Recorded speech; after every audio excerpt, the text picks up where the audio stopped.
హరే కృష్ణ. నేను ఇప్పుడు జాతీయ గేయం పాడబోతున్నాను. ఎందుకో లాస్ట్లో చెప్తాను అనమాట. పాడేస్తున్నాను మరి.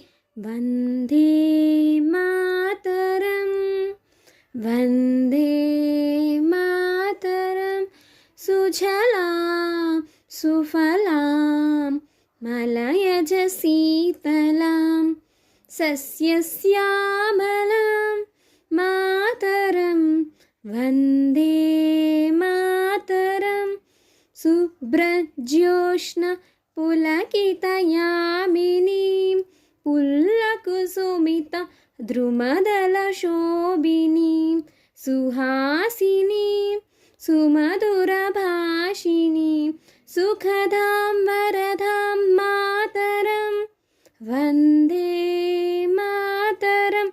ఇప్పుడు నేను ఎందుకు పాడానో తెలుసా? 80 ఏళ్ళ తర్వాత మన ఎర్రకోటపై జెండా ఎగరేసేటప్పుడు జాతీయ గీతం, జాతీయ గేయం రెండు అనుసరించారనమాట. ఇదే ఫస్ట్ టైం మన జాతీయ గీతాన్ని, గేయాన్ని అనుసరించడం. నాకు ఎంత హ్యాపీగా ఉందో తెలుసా? అందుకే ఇప్పుడు పాడాను. Thanks for watching.